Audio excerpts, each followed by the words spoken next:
Aujourd'hui, on va analyser la nouvelle Le veston ensorcelé de Dino Buzzati. D'abord, on va commencer par une petite biographie de Dino Buzzati. Dino Buzzati est un auteur et journaliste italien du XXe siècle.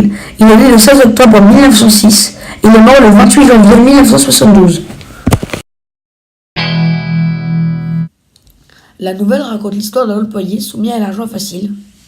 Un jour, il va voir le diable, donc c'est un tailleur, qui apparaît sous les traits de Alfonso Corticella.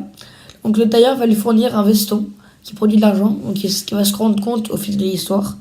Mais cet argent provient d'événements mauvais, qui sont par exemple des braquages qui ont mal tourné ou qui est des morts, et le suicide de sa voisine.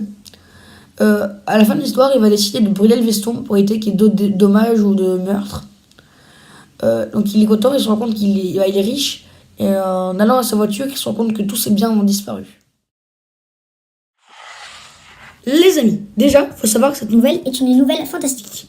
Pour ceux qui ne savent pas ce que c'est le fantastique, je vous ai concocté une petite définition.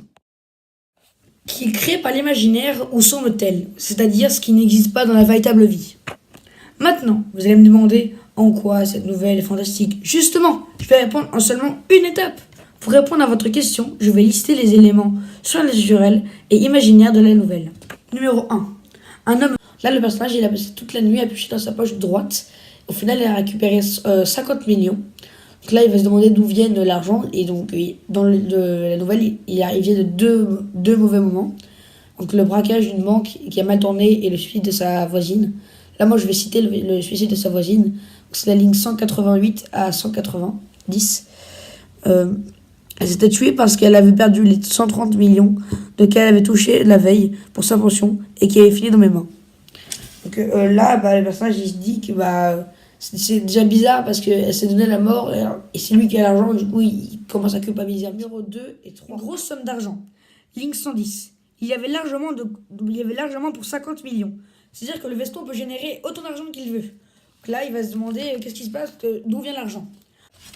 Des voix. Donc le personnage va brûler dans le veston et au moment où il brûle le veston, il entend une voix humaine qui écrit « Trop tard, trop tard !» Terrorisé, je me retourna d'un mouvement brusque comme si un savon m'avait piqué. Moi, j'aurais fait pareil à sa place, je me serais retourné pour voir si c'était une blague. Et donc, il va chercher autour et il verra qu'il n'y a personne.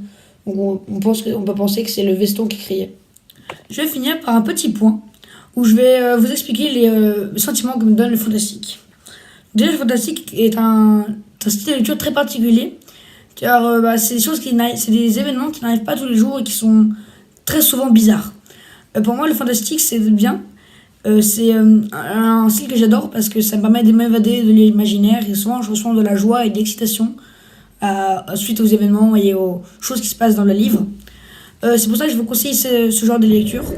Bon, moi, c'est déjà la fin de cette vidéo. J'espère que vous aurez aimé et n'oubliez pas à vous abonner à la chaîne et lâcher un like. Bye!